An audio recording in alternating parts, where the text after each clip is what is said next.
The alchemy of authenticity is all about activating our Manipura chakra. Transformational conversations.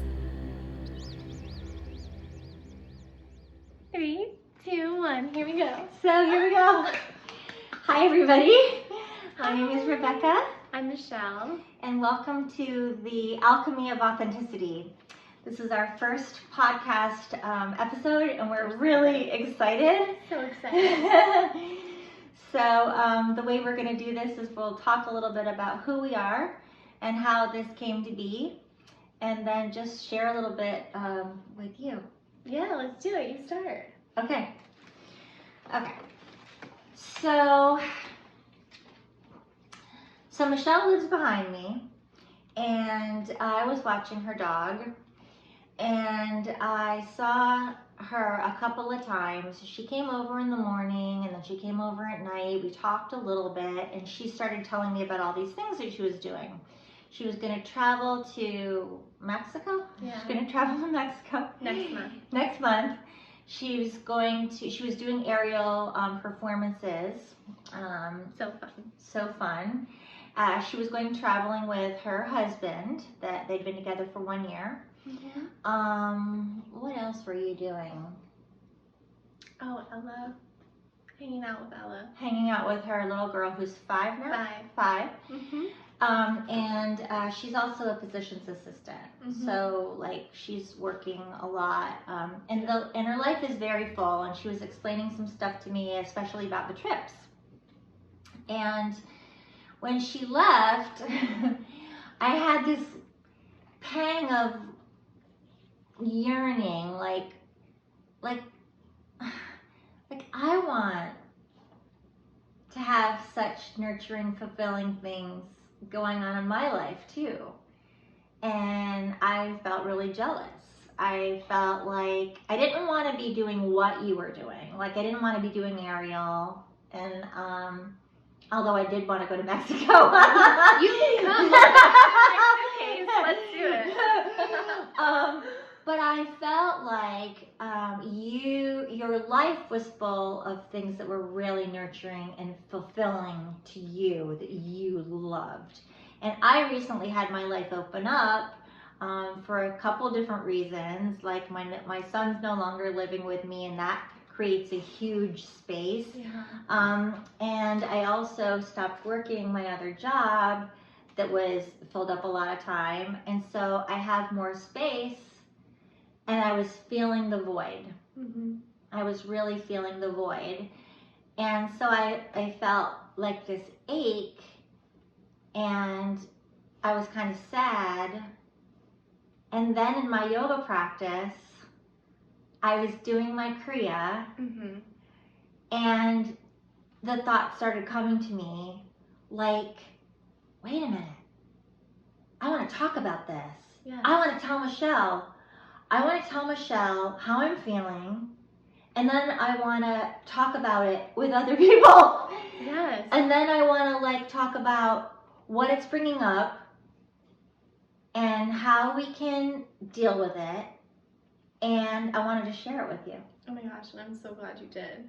Because I think we can all resonate with that feeling of jealousy. We're human, like it happens. Yeah, especially between women. And I remember I came over that night, remember? And I shared a story with you, how I was feeling jealous. And that really stimulated this self-inquiry in me of what is jealousy? And how can we use that as an incredible tool to dive a bit deeper into what we truly desire? Yeah, and then after our conversation, and you taking that courageous step to be sharing the vulnerability. Yeah. And to authentically communicate exactly how your heart felt, which is tremendous. That's when we transmuted that lower frequency energy of jealousy into something so incredible. And what did you discover? I discovered that what I wanted to do was fill my life not just with anything, but with truly nourishing things that made me feel satisfied, fulfilled, connected, joyful. I wanted to share because that's what I like to do. Like, this is the stuff I like to do. I like to have these conversations. And she's so good at it. And I wanted to have these conversations, and I know beyond a shadow of a doubt that jealousy is a thing. But the thing is that people don't say, I'm jealous. Right. Like, people do not say that. The majority of people don't. The majority of people don't. Right. And so we did. But we did. So here's the thing.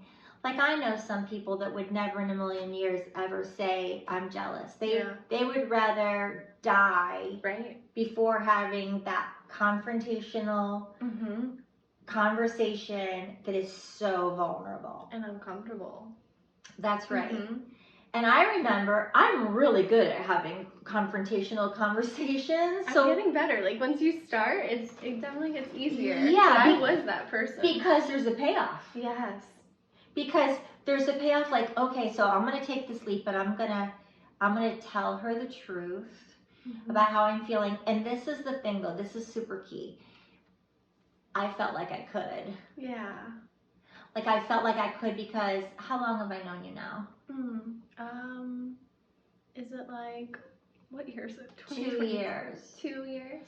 Because when I remember the first time I saw you, you took a Zoom class of mine at the yoga studio. Oh, yeah. I remember seeing you in the box. I do remember. I remember, like, so who's that pretty girl with that very curly hair? Oh, yeah. Yeah. Wow. You have such a good memory. Oh, yeah, I remember. And I was like, who's that? I don't know her. I was in yoga teacher training at that time. Yeah. Yeah. And so, and that's how I knew you, but we'd had taken some classes. We have another history that we'll also get into to discuss our history more. But the point is now for this is that I felt safe enough that I could say that to you. Yeah. Oh. Because if I hadn't, I wouldn't have. Girl, and you taught me that. So it's just reciprocity right back at you. Yeah, isn't that lovely? When you start to show up and be as inspirational as this incredible woman, you inspire others to do so. And what does it do? It heals you. Because it just comes back to you. Yeah. Oh, you make me cry. So here's the thing, the choice is to not have the conversation. If I hadn't told you, those feelings I would have either had to work out by myself, or they would have stayed stuck. And the choice was to tell you and to make something beautiful. And what came from it, so they always say there's a gift with a leap of faith. And every conflict is a gift. And the gift to the courageous action of the conflict is this. Yes. She goes, we have to do a podcast. Like, yes. I literally just called it in. And then she called me. I was like, oh my God, that happened so fast. Yeah. So I was doing my Kundalini Kriya in the morning. And as I was doing it, they call them downloads, where you just start to get ideas come into your mind. And I was like, oh, okay. Well, I want to call her. I want to tell her. And then I want to do a podcast. And then I want to talk about this hard stuff. And then I want to, you know what I mean? And I was like, I wonder if she'll want to do it. And I was just bursting at the seams to call you. Right? Oh my God, it's amazing. I remember you were like, oh, like, you can't just text me. Like, you have to call me. Something's really important. Yeah, I wanted to talk. And I was like, I don't know what this is, but I can feel it so good. Yep. Yeah. So I wanted to ask you, like, what was your experience with jealousy? Like, tell them, so that they understand from your point of view. This is how it all started. I was out with my husband. Oh my gosh, I adore him. And he's my greatest teacher, really. And the love of my life. But when I misinterpreted how he was communicating with his body language with another person, my mind started to go a bit crazy. And I think it all comes from fear. For sure. And so here goes my mind creating stories. And like you said, it was like bubbling in me, growing, and I could feel it. Feels uncomfortable. It's the worst fucking feeling in the world. Feels like heat. For me, it's always been heat, and it's like growing and like gnawing, and like it makes me like irritable. Yeah. And there's also this like pressure that it just wants to be spoken, but like I don't know how to say it. Yeah. And so I literally was like, okay, he taught me this. 5, 4, 3, 2, 1. Say it. Like it's not gonna fester in you anymore. And I asked him, I was like, oh my gosh, like, is this how you feel?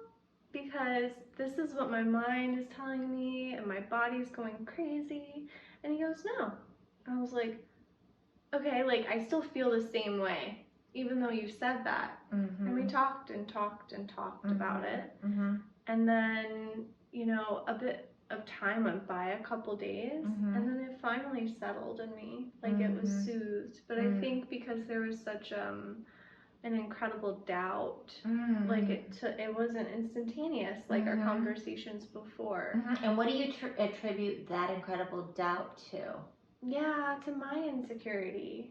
Right, about? Yeah, about love and about our relationship being completely pure and full of honesty, and also because of my past experiences. Right. You know, you're conditioned to believe that, you know, things will happen the same way that they have before. Right. And I think it comes from living with like a big open heart and getting your hopes up, and then whoa, like the whole world gets turned upside down, and you're like, maybe I shouldn't be so open and vulnerable. Right. And so you close a bit, and your mind attempts to protect you. Yeah. And I feel like that little piece of me was really shining, trying to save me from, you know, another episode of deep hurt, another chapter, right? Yeah, they say that that you're not afraid of things. You're not afraid of the way things are. I'm not saying this right. You're not afraid of the pain of the way things are. You're afraid of reliving the pain that once was. Yeah. So you're afraid of the pain that you remember. The pain that you remember was so deep that you'll do anything to prevent that from happening, and that's the fear. I don't want to go there again. Yeah. I don't want to have that feeling, and I know that very, very well. Oh my gosh, yeah, and I think we all just attempt to avoid that. Yeah. But when we utilize these greater tools of becoming aware of that in us, and then choosing to like consciously communicate with like our truth and to let it be seen like in the light of day and to be heard, like it will, how do I say it, like dissolve, like, and sometimes it's instantaneous. Well, what I wanted to share was that one time, this wasn't about jealousy, but one time I had a conflict with someone. I didn't really understand it, and I asked this person that I felt didn't like me or was judging me and talking about me. I asked her if she would have coffee with me to talk about it, and she said no. Yeah. And I was like, oh, I wasn't expecting her to say no. Right. And the gift in that is that even if I want to come to the table with an open heart and have a conversation to talk things through, that's not always what someone else wants. So true. And then the gift in that is that you have to accept that you have no control over other people. And you get stronger. And you get stronger because that was a real thorn in my side for quite a long time, because I had to deal with this person that didn't like me and didn't want to like me. Yeah. I was like, oh, okay, you want to judge me and you want to talk about me and you want a Cold War and you don't want to change or fix it. Oh my God. And I feel like that happens with women, like, more than it should. And we can talk about forever why. Right. But I agree with you. I'm very much a sensitive person. Mm-hmm. And so when I like build the courage up to speak, like I couldn't even imagine how that would have felt. It felt like a shock.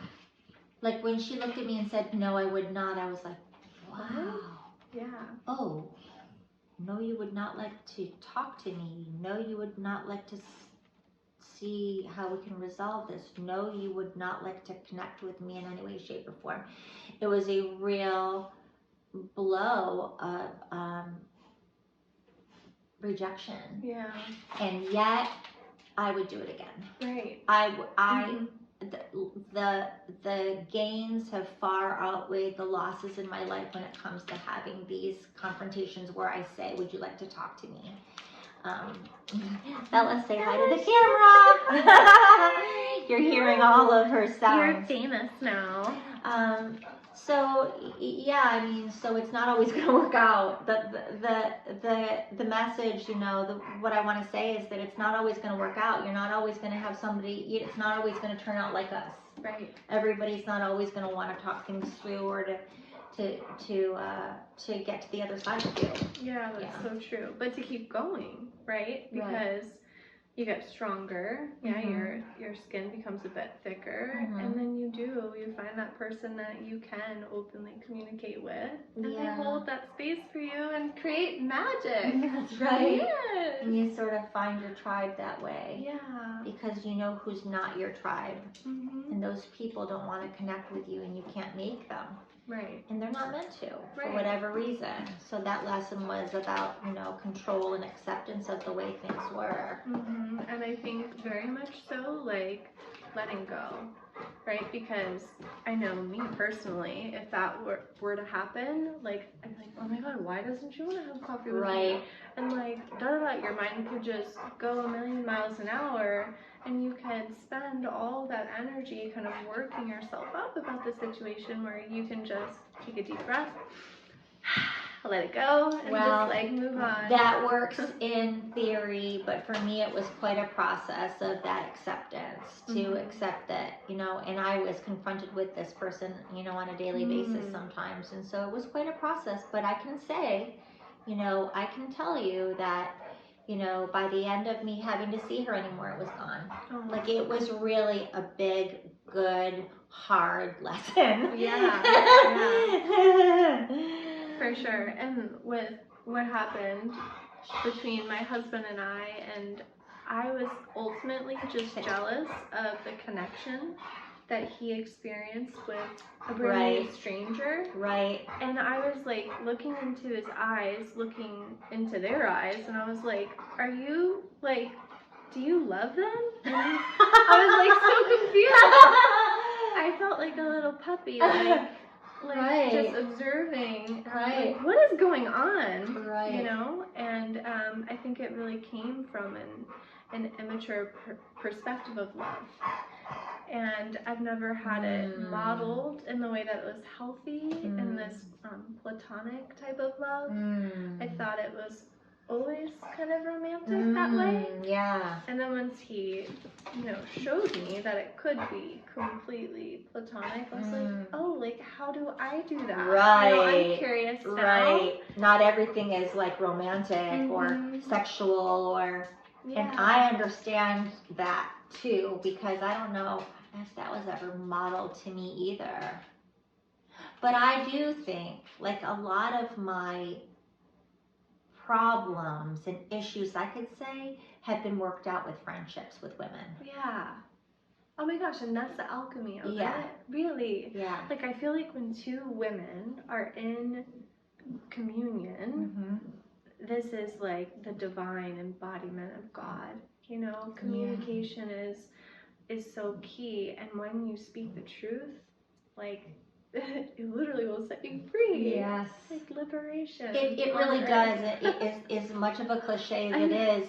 It in this situation, it did set me free. Yeah. Like, what I mean is that the tightness in my solar plexus, the tightness in my throat released. Yeah. I wasn't tight anymore. I wasn't bound by this tension anymore. And we got a deeper connection. Yeah.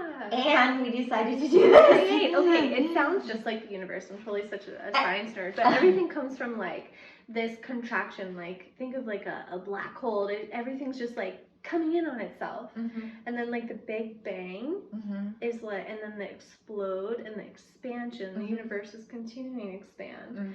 I feel like those lower frequency vibrations, like jealousy, very much are like contraction, restriction. You're kind of like diving into yourself, and you're starting to really study yourself and your shadow, and you're allowing it to be felt and seen. But then instead of just like staying in it and diving into that hole and making it deeper, like it takes that conscious action, that choice, a lot of energy to release it, and then bam, look what we created. I know. But and the thing about the lower vibrational things, like we're talking about like lower chakra stuff, energetically speaking, that primal place of first chakra of belonging, and the fear that what I have isn't enough. It's very egoic, right? It's the ego of me and mine and what I have in comparison, and the fear that if you have more, I won't have as much. Right. Like there's not enough to go around. Yeah.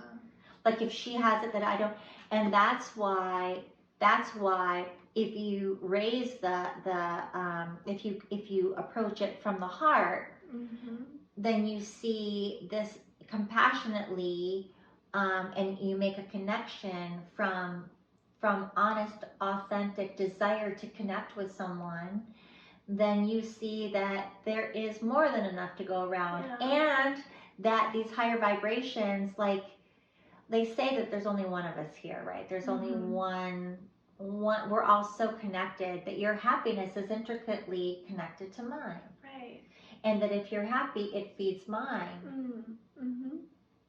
And so, if I celebrate your happiness, that I'm celebrating mine, and that's the higher way to go about this. Absolutely. That's the way we can find the healing in it, is to celebrate each other, because it feels so good to celebrate another person genuinely. Yes. But it has to come from a real place, because you can't force it. You know? Yeah. And as you were talking about this, it made me think, implementing this like hundreds of years ago, think about like survival mode, like women in tribes. I feel like this is where all the scarcity kind of is imprinted in us, because like you have to like show up and be your best self to get like a mate, and like there's only like so many men, and like there's this huge competitive imprint that has been kind of woven into our DNA, and as we continue to birth and evolve, like there's more and more people, and so there is so much more of an abundant environment that allows us to really expand into this elevated frequency of living from the heart, and not from survival, like you said, root chakra, just like, trying grab to, what's mine. Yeah, and then, live, but we have more than enough. Right. And it's time to like release all of that. Yeah. And truly like express how we feel. And how much more like, I don't want to say joyful, but how much more comfortable it is to do it together. Yeah. Like that's what I really want to say, is that ultimately the choices of separation, you have that, I have this, I'm not going to tell you how I feel, there's this void of how I'm feeling and I'm not telling you, so we're disconnected and we're separate. Right. Versus, this is how I feel, this is what I'm going through. It's like very vulnerable. I show you who I am. You let me. Right. By being a safe space. And then we come together and express that together. You tell me a story about how you felt jealousy. And then we decide to make something with it and tell other people to help other people, so they say, okay, well, you're not alone. listen, jealousy's a thing. Yeah. You know what I mean? Like it's a thing, and let's shine the light on it. Yeah, You know, and that's why like yoga helps us bring awareness to we're both yogis and yoga teachers, and you know, whether you do yoga or practice yoga or not, the point is that any kind of like awareness training will help you realize how you're feeling, where it sits in your body, and how to move it through. And then what you can do about it. So I think that there has to be a certain amount of discernment, like if you can really reach out to someone, because you don't want to just throw yourself out to anyone, because that wouldn't be, you know, healthy for you to put yourself in harm's way if someone's not a safe person. But to check in, like, do I feel like I can have this conversation with this person? Do I think it's safe or wise? And then if it's not, you know, to have something else you can do. And actually, we're going to post some links below this podcast for 2 different kinds of meditation to help you deal with jealousy. If you can't talk to the person that you're jealous of, or you don't feel like it's safe, there is a way for you to move the energy. There is a way for you to feel better. There is a way for you to connect with that person on a higher plane, where you don't have to, you know, put yourself in any kind of harm's way if somebody's not a safe person, or you don't feel comfortable. Yeah, or if you just want to, you know, develop. Yeah, you can do it anyway. These tools, they're amazing. Yeah. So Rebecca and I are going to handcraft something for you, and we'll drop it there, and you get a little taste of our practice and our medicine too. And one thing that I really found fascinating out of our conversation, I was like, ooh, this is kind of fun. Like, how can I apply this to like my life experience? Even not like the big jealousy moments, but even like in the grocery store, catching like, oh my God, I love her shoes. I've always wanted red bottoms. For a split second, I go, man, I'm jealous. And I was like, ooh, I see you. And I was like, so what is the good part of that? Like, I get the, like, I want it, I don't have it. But like, what is it? It's like, ooh, I love my body, and I love to dress myself up. And like, I honor my body and my style, and like, taking the moment to admire the love for yourself. And I completely transmuted that. So it could be, it doesn't have to be so deep. Right. It could be the little things. And I feel like when you practice with the little things, it's easier to really tackle the big things. No doubt. Oh my God, no doubt. Yeah, right. We've been talking about some pretty heavy conversations, but it isn't always like that. You know, I really like your car.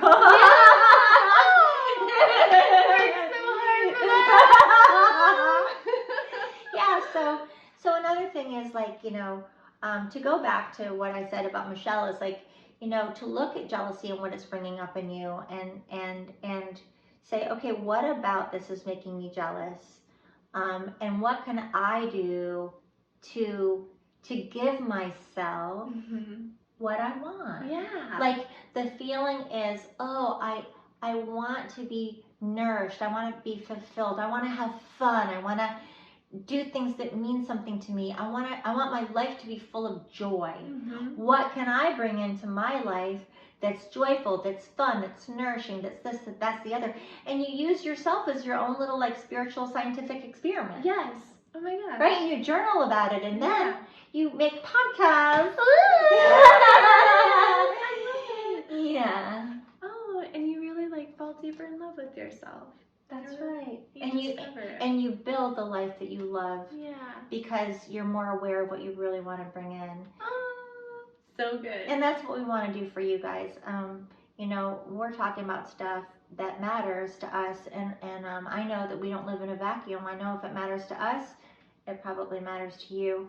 And so we want to help you live a life you love as well, and fall deeper in love with yourself in your own life. That was so good. Drop all the things that you want to fall in love with about your life below. We'll talk about this is our first episode, but there's many, many more. Yeah, there are. Oh my God, that was so good. Yes! Mwah! Love you. Love you.